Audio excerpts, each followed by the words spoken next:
নমস্কার বন্ধুরা, দীপালি কুক চ্যানেলে সকলকে স্বাগতম জানাই। আজকে আমি এসেছি আপনাদের সামনে নতুন একটা ভিডিও নিয়ে।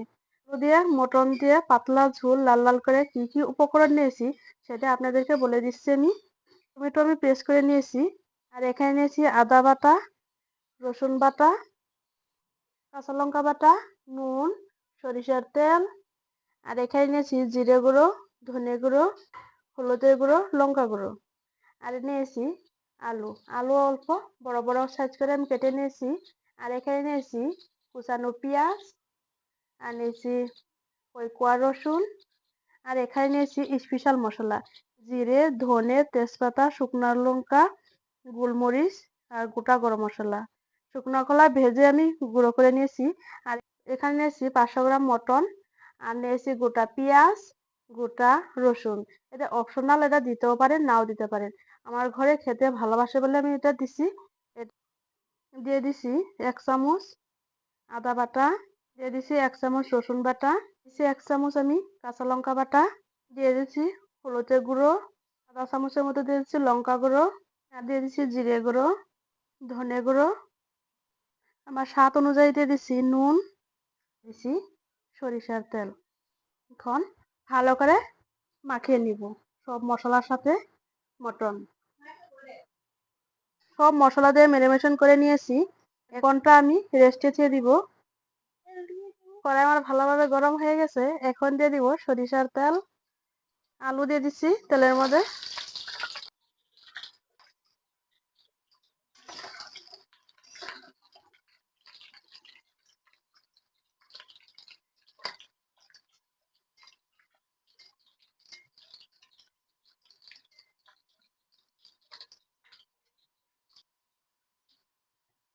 আলুর মধ্যে দিয়ে দিচ্ছি হলুদ, আর দিয়ে দিচ্ছি নুন।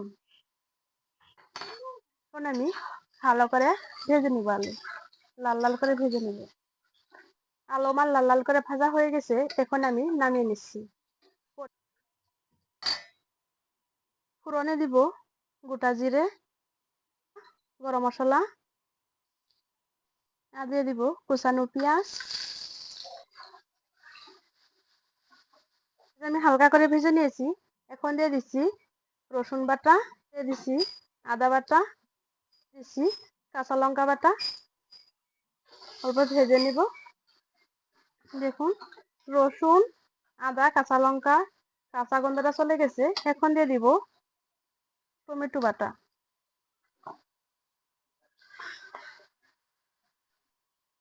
আর দিয়েছি হলুদের গুঁড়ো, লঙ্কা গুঁড়ো।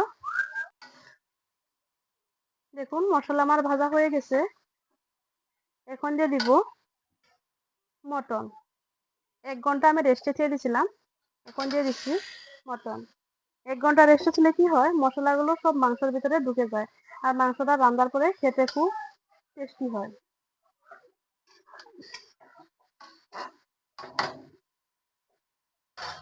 এখন আমি চাপা দিয়ে দিব। চাপা দিয়ে আমি 20 মিনিট এরকম চাপা দিয়ে দিয়ে 2-3 বার আমি কষে নেব মাংসটা। দেখুন কতটা সুন্দর হয়েছে।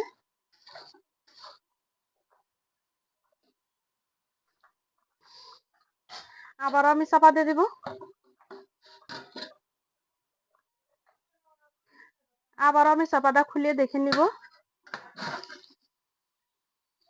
করে চাপাটা খুলে খুলে আপনারা দেখে নেবেন।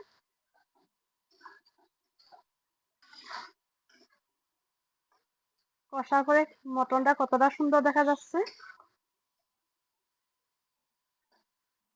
দিয়ে দিব আলু। আলু এখন মটনের সাথে ভালো করে 5 মিনিট কষে নিব। মটন আর আলু আমি ভালোভাবে 5 মিনিট কষে নিয়েছি। কষার পরে মটনটা কতটা সুন্দর দেখা যাচ্ছে, কালারটা কতটা সুন্দর এসেছে। এখন দিয়ে দিব আমি জল। এখন দিয়ে দিব চর্বিগুলো। চর্বি কিন্তু অবশ্যই আপনারা ঝুলিয়ে দিয়ে দিবেন, তা না হলে একসাথে দিয়ে দিলে চর্বিগুলো গলে যায়। এখন আমি চাপা দিয়ে এরকম করে 40 মিনিট আমি কুক করে নিব। তাহলে দেখা হচ্ছে 40 মিনিট পরে বন্ধুরা। এখন আমি ডেকে দিব। তাহলে দেখা হচ্ছে বন্ধুরা 40 মিনিট পরে। দেখুন বন্ধুরা, 40 মিনিট পরে আমি ফিরে এসেছি। মটন আমার হয়ে গেছে। এখন আমি দিয়ে দিব স্পেশাল মশলাটা বানিয়ে রেখেছিলাম, সেই মশলা আমি দিয়ে দিচ্ছি। তাহলে নামিয়ে আপনাদেরকে দেখাচ্ছি আমি।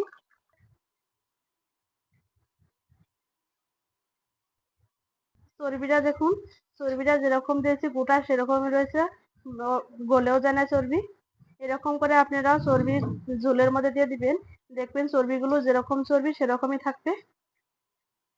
খেতে বসে পড়েছে আপনাদের দাদা আর প্রীতম। এখন দিয়ে দিব তরকারি। প্রথমে দিয়ে দিচ্ছি চর্বি, দেখুন লাল লাল আলু দিয়ে পাতলা ঝোল খাসি মটনের। প্রীতম, আলু দিয়ে মটনের পাতলা ঝোল। প্রীতম, খাও।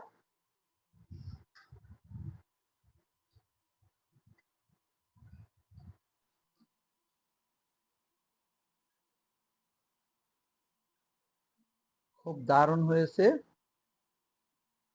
এটা খাসির মাংস, চর্বিটা কি সুন্দর, এত টেস্টি হয়েছে না।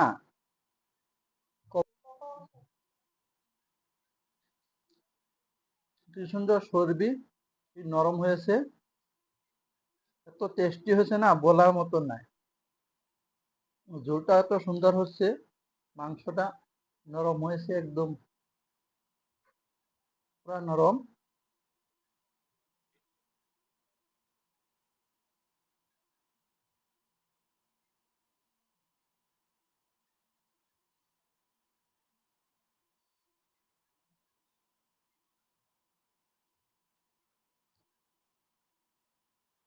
আলুটাও নরম হয়েছে, ভালো, খুব টেস্টি হয়েছে।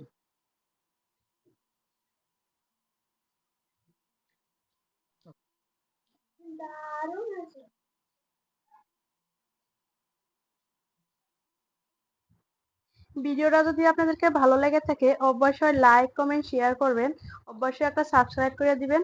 আপনারা ভালো থাকুন, সুস্থ থাকুন, দেখা হবে খুব শীঘ্রই পরে একটা ভিডিওতে। ধন্যবাদ।